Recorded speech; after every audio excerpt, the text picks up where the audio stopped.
In tonight's top stories, controversial posters around campus were taken down, prompting a letter to the student body from President Stephen Leith.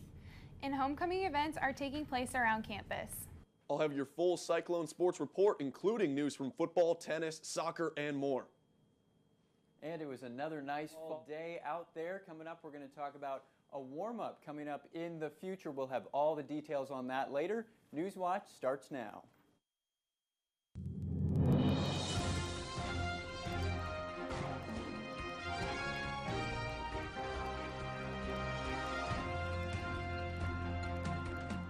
Thanks for watching and have a good rest of your night and week. Stay classy, Cyclones. Welcome to Newswatch. I'm Paul Haddish. And I'm Annabeth Ehrenholtz. Thanks for joining us. Reports today have surfaced about several offensive posters around the Iowa State campus.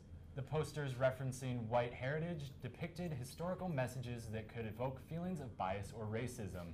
Iowa State President Stephen Leith sent out a letter to the student body addressing these posters.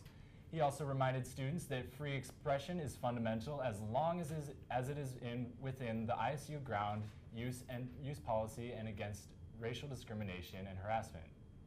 Going on currently in the Great Hall of the Memorial Union, Joel Stein, author of the recent Time magazine cover story, Why We're Losing the Internet to a Culture of Hate, is discussing how trolling on the internet is infecting our real-life interactions, including politics. He will also be sharing his perspective on reversing the trend of a cyber culture that is growing meaner and more threatening. Stein, a longtime journalist, has written a weekly humor column for Time since 1998, along with 14 other cover stories to date. He also contributes to the publications such as The New Yorker, GQ, Business Week, Wired, and the opinion section of the Los Angeles Times. The 7th annual KURE Fest is taking place tonight and tomorrow here at Iowa State. Put on by alternative radio station 88.5 KURE, the multi-act concert event takes place tonight at the maintenance shop in the Memorial Union, kicking off with Maids and Grand Ave Ruckus.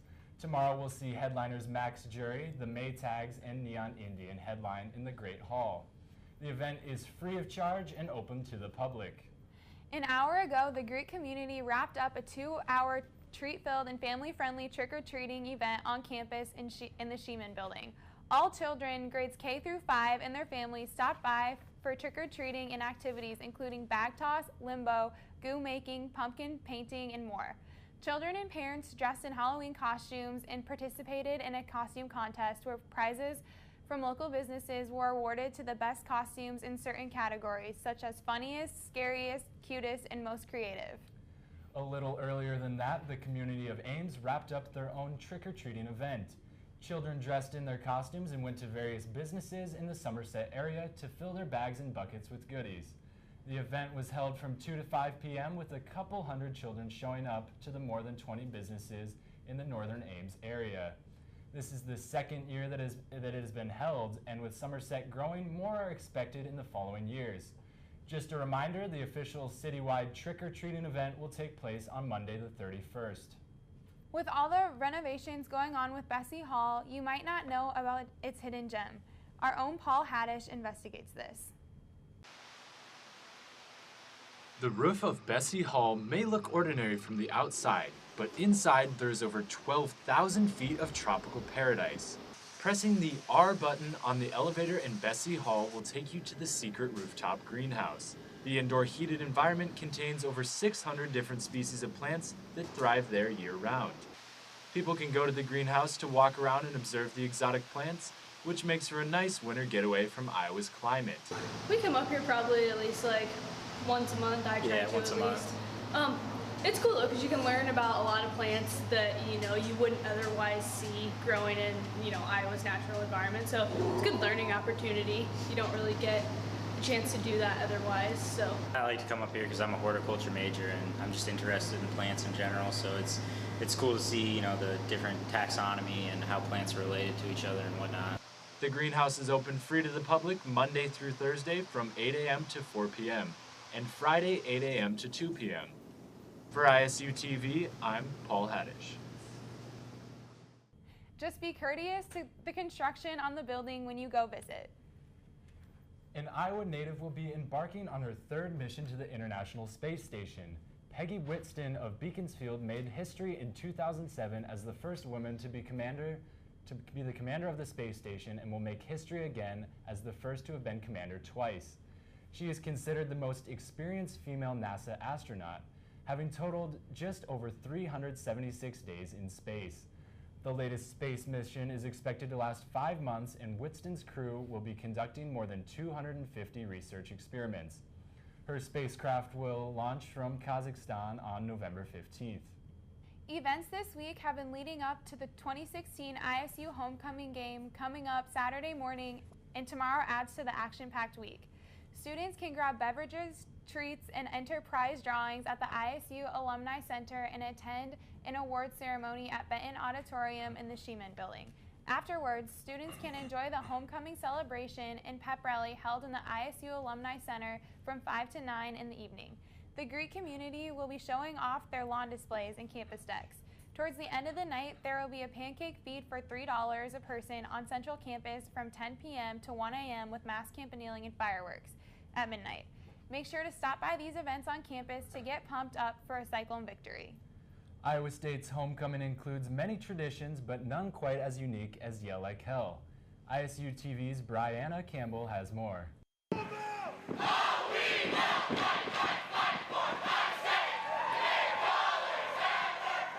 Happy homecoming, Iowa State!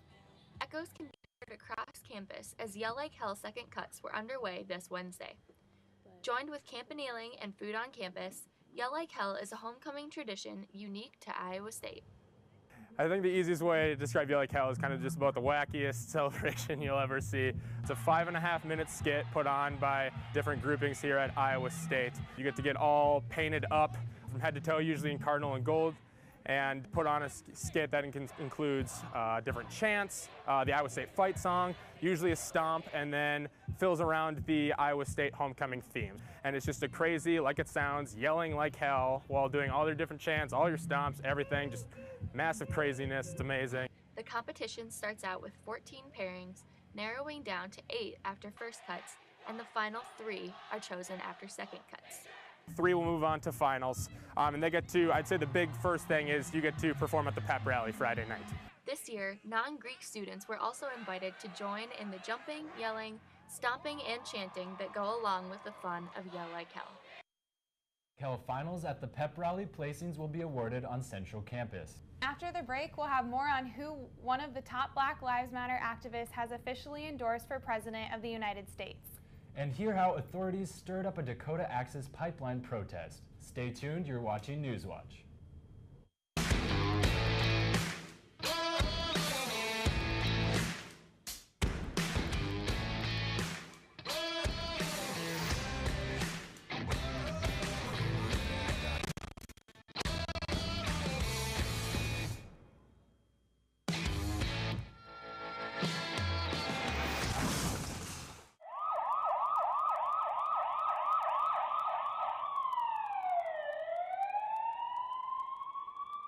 A man has been arrested in connection with the destruction of Donald Trump's star on the Hollywood Walk of Fame.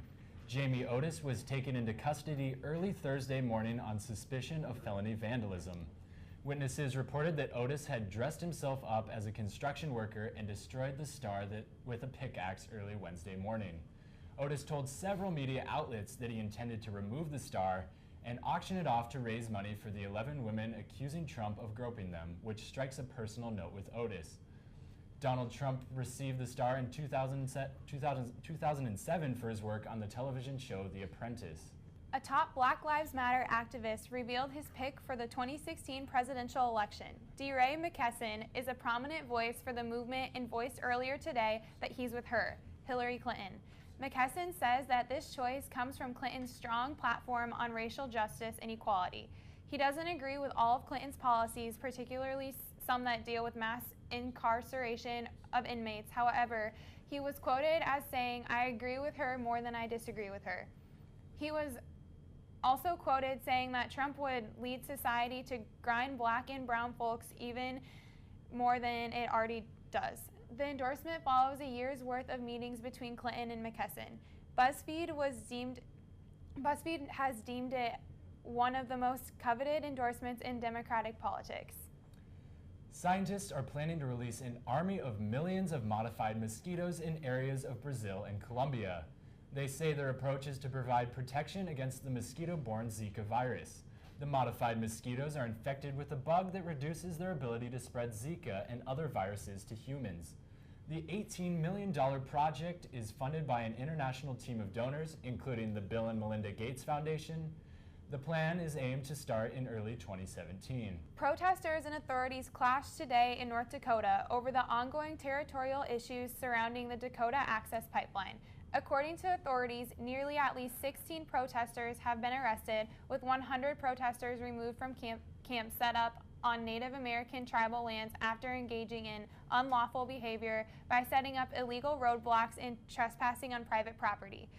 Police used pepper spray and beanbag guns to disperse the crowd. The ongoing construction of the $3.7 billion, 1,200-mile-long pipeline has been the center of debate as protesters believe it will not only destroy sacred lands, but it would be an environmental catastrophe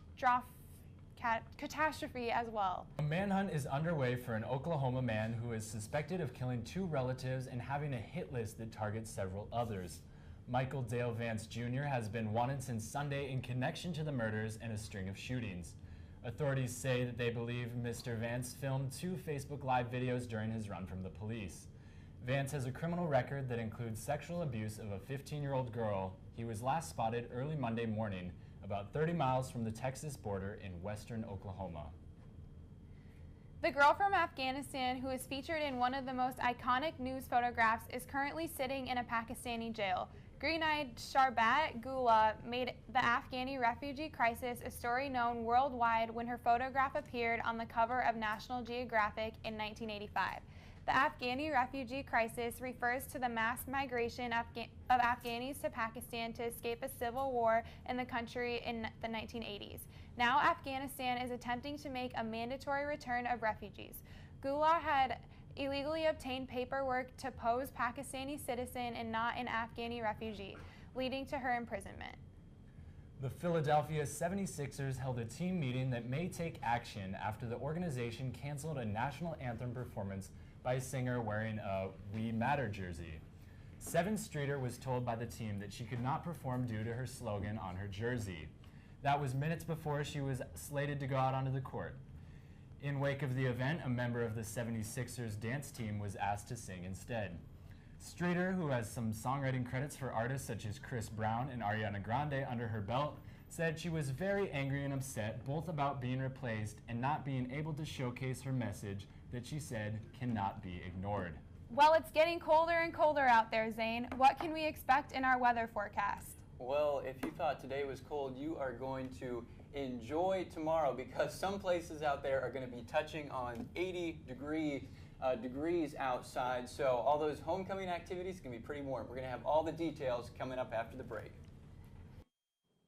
Welcome back to Newswatch. Right now we're sitting at 52 degrees here in Ames under clear skies, and the winds are light out of the southeast at 8 miles an hour right now. Pretty much the entire state of Iowa right now is mostly clear except for the partly cloudy skies being reported in Des Moines right now. Off to the north and east, they're sitting in the mid-40s out there, and then 50s in central Iowa, and still hanging on to 64 degrees out in Council Bluffs right now. We're still pretty mild for 8 o'clock at night at this hour. That's due to these southeast winds that are kind of letting this warm air flow in from the southeast. There's an area of high pressure off to the east of the state that's kind of allowing that flow to move in from the south and east. You can see on clouds and radar, the air northeastern part of the state, they were cooler. That's mainly to do with these clouds that are still hanging out over there. The other parts of Iowa were clearer earlier today, and now we're starting to see that cloud cover move back in, which will help keep us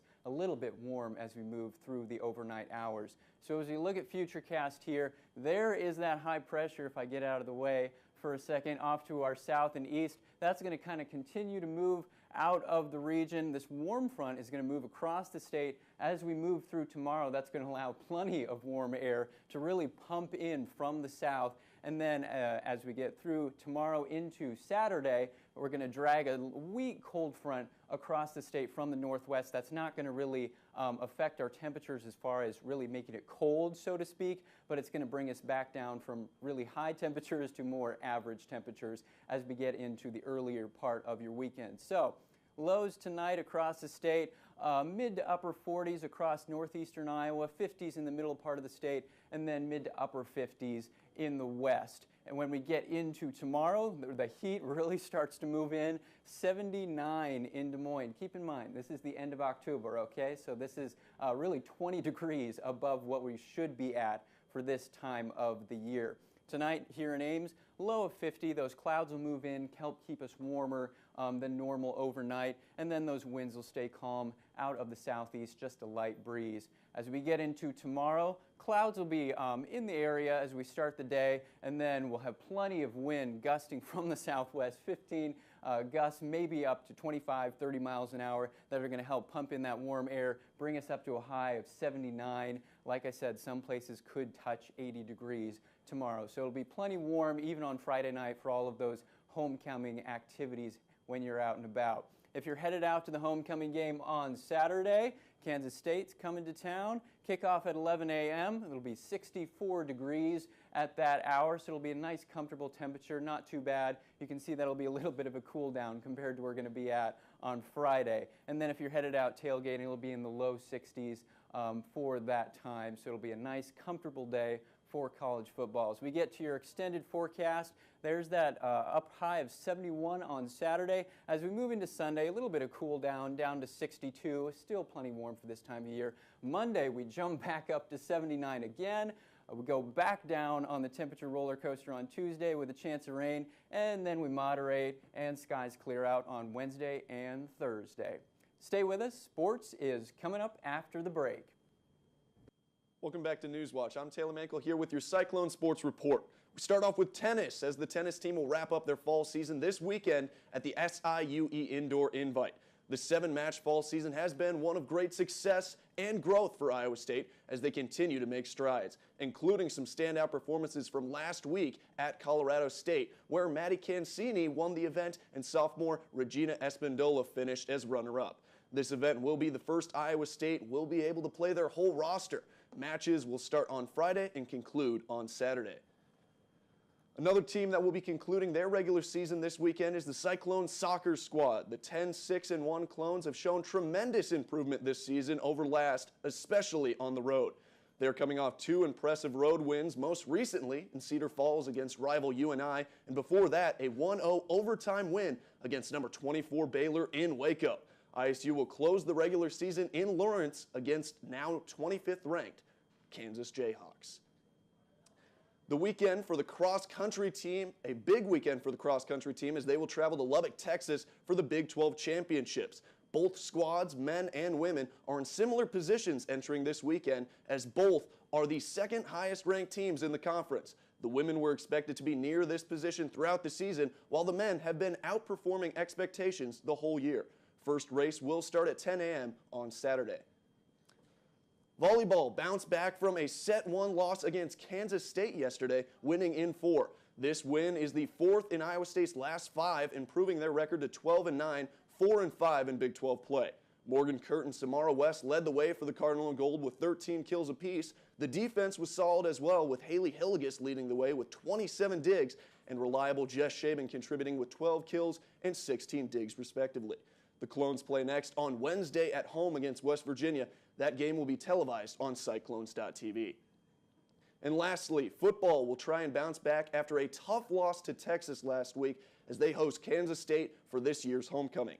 This will mark the 100th meeting between the Wildcats and Cyclones, as Iowa State is looking for their first win in last 7 tries against KSU.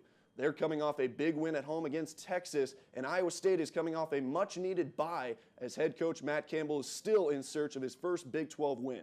Game will be at 11 a.m. and broadcast live on FSN. That's all I've got for your Cyclone Sports Report. Stay tuned as Paul and Annabeth will be back at the desk. You're watching Newswatch.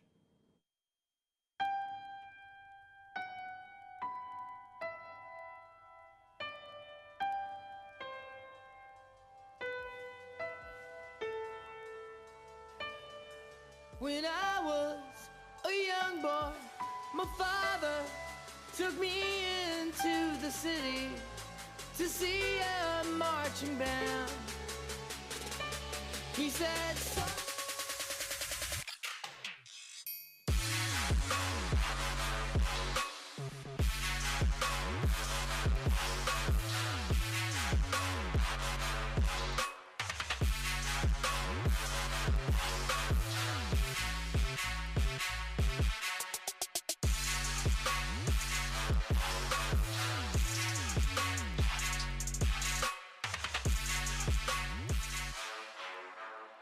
Tune into the midweek roundup with me, your host, Michael Moreau. I'm Jacob Lee. We are going to talk about all sorts of things like baseball, or even debate the fact that the Vikings are going to finish third in the NFC North this year. They're going to win the North again this year. Tim Weeman, host of the Sound of the Storm. Connor Ferguson. Hunter Smith. Talk about all college sports and NFL, MLB, and our Storm is definitely brewing. I'm Blake Akery, and I'm the host of Sports View. And I'm TJ Reed. We talk college basketball and NBA. And all things Iowa State. Tim Weeman. Patrick Stanek. Hank Zimmerman. Tune into the weekend pregame as we warm up the sports weekend ahead, including many segments with Pick'ems and Tim's Trivia. I'm Taylor Mankel. I'm Mary Rominger. I'm Andreas Haffar. And I'm Joey Mullins. And we talk a lot of different sports here, including NHL and cyclone hockey, world football, American football, basketball, and many other segments. Make sure to step into the Clone Zone. I'm Michael Mainzer. I'm Mary Rominger. I'm Dylan Ryan. And I'm Zach Williamson. And this is Cyclone Talk. Listen in for live interviews and analysis from these guys.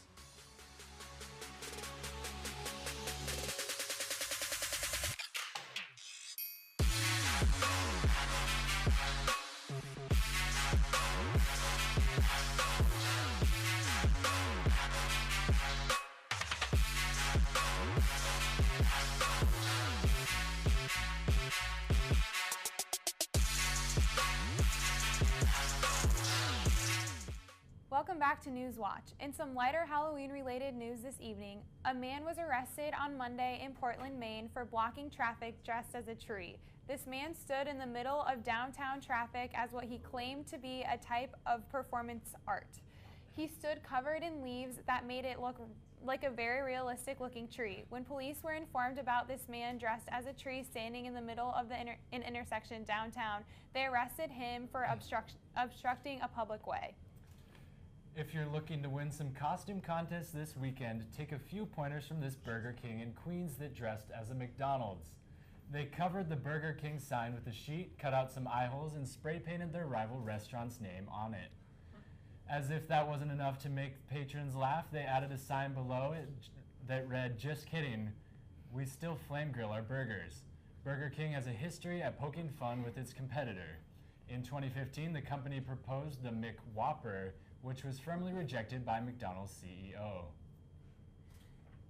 Here at ISU TV, we will be hosting our very own election special on November 8th from 7:30 to 10. We have Taylor Mankel moderating, on-air analysts Brianna Campbell and Andreas Haffar, Trump and Clinton experts, and on-scene reporters at locations such as the Democratic and Republican headquarters in Des Moines and various events here in Ames. All of us here at ISU TV will be working to bring you the latest updates as fast as we can during our live stream during the presidential election. You can tune in online at this URL. And that's all we have for tonight's edition of Newswatch. Tune in next week for more news, weather, and sports. And after this, stay tuned for Ames Tonight with Laurel Feeks. Have a good, peaceful evening, Ames.